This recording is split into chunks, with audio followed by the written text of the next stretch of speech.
Olá, pessoal! Eu sou a doutora Fernanda Grimaldi, professora de Ciências da Natureza da Escola S de Lages. E eu vim aqui hoje apresentar um pouquinho para vocês sobre o projeto que foi feito na Unidade Curricular de Fabricação Digital. O tema central do projeto foi a produção de tecnologias assistivas. E para isso, os alunos do terceiro ano foram até o CER da Uniplac, que é a Universidade do Planalto Catarinense, situada aqui em Lages. Lá no CER, que é o Centro de Reabilitação, ele é comandado pelos fisioterapeutas e ele atende diversos pacientes da região serrana. Pacientes que sofreram AVCs, pacientes com autismo.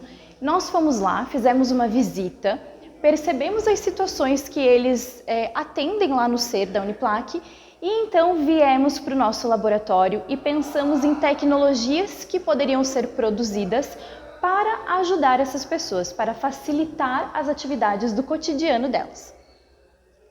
E o que é tecnologia assistiva?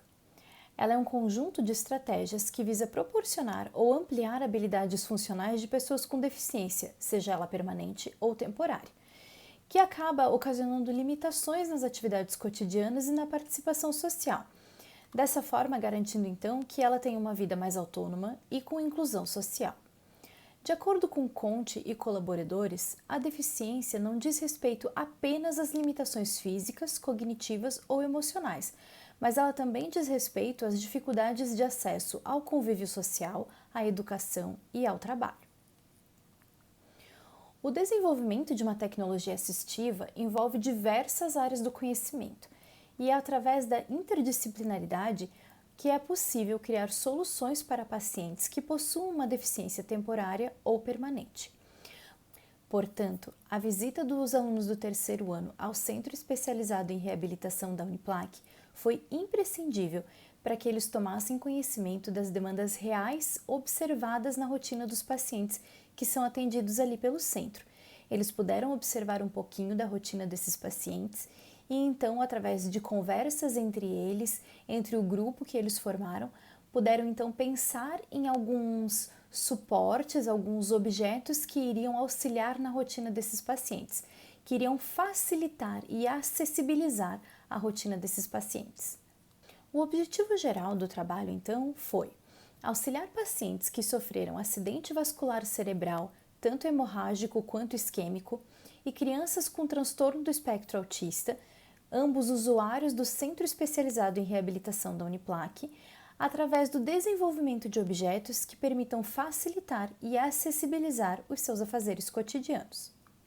Como objetivos específicos, temos então criar uma comunicação alternativa aumentativa a partir de pranchas de comunicação com vocabulário estendido para crianças com transtorno do espectro autista.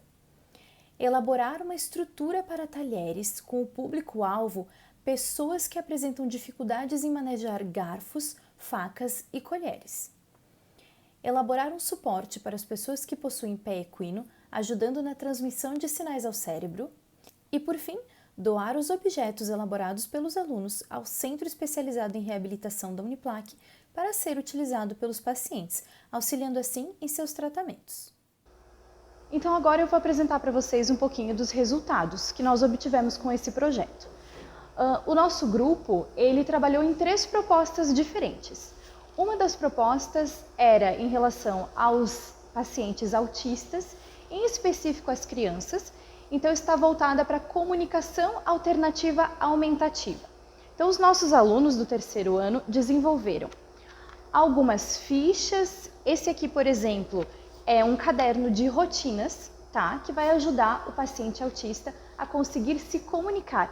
Como esse paciente ele tem dificuldade em verbalizar as situações do dia a dia, então eles produziram um caderno de rotinas, onde nós temos aqui as rotinas manhã, tarde, noite, e dentro do caderno existem várias atividades em que o paciente ele pode colocar fichas do que ele precisa fazer naquele dia.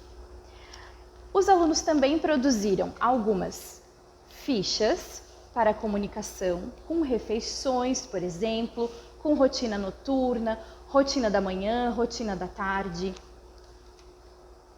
Eles também produziram um flipbook Esse flipbook ele é muito interessante. Ele tem várias situações cotidianas que vão ajudar os pacientes autistas a se comunicar. Ele possui um vocabulário estendido.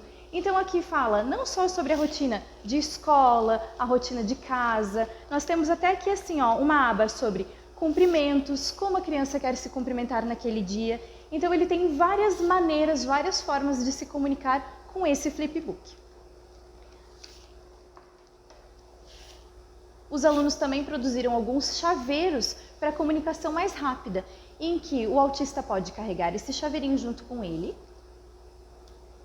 E, por exemplo, na escola, ele pode se comunicar dizendo o que ele quer fazer, se ele quer calcular, se ele quer colar, se ele quer pintar, certo? E eles também produziram um crachá. Essa forma de comunicação, ela fica bem acessível para o autista, para que ele possa se comunicar no dia a dia dele. Outro objeto produzido pelos nossos alunos foi então modelado no software Tinkercad e impresso na nossa impressora 3D que temos aqui no Laboratório STEAM. É um suporte para talheres. Esse suporte ele tem a função de auxiliar o paciente que perdeu o movimento de pinça da mão. Então esse suporte para talher vai inserido um talher, uma colher, um garfo, uma faca e o paciente pode se alimentar fazendo esse movimento, certo? Então é uma forma de auxiliar os pacientes que perderam o movimento de pinça. E o último objeto que eu vou mostrar para vocês é esse suporte. Esse suporte também foi desenvolvido pelos nossos alunos no software Tinkercad e impresso na impressora 3D. Esse suporte foi impresso numa densidade de 45% para que ele ficasse bem firme para a funcionalidade dele. Muitas vezes pacientes que sofrem AVC, eles perdem a flexão do pé e o pé fica numa posição caída. Então esse suporte ele vai ter o objetivo de segurar o pé, fazer o pé do paciente sempre voltar para cima. Os alunos, após a elaboração desse projeto, eles desenvolveram uma visão mais sensibilizada em relação à inclusão. Tanto que eles saíam percorrendo pela escola e percebendo quais ambientes eram preparados, quais ambientes tinham acessibilidade especificamente para pessoas com deficiência física. E eles começaram a notar que ambientes rotineiramente utilizados por eles, como o auditório, a cantina, não tinham acessibilidade, por exemplo, para cadeirantes. Então, eu acredito que esse resultado foi muito positivo. Eu agradeço pela atenção de vocês e me coloco à disposição. Se alguém tiver alguma dúvida ou quiser fazer algum questionamento ou mais informações sobre o projeto, pode entrar em contato pelo e-mail. Muito obrigada!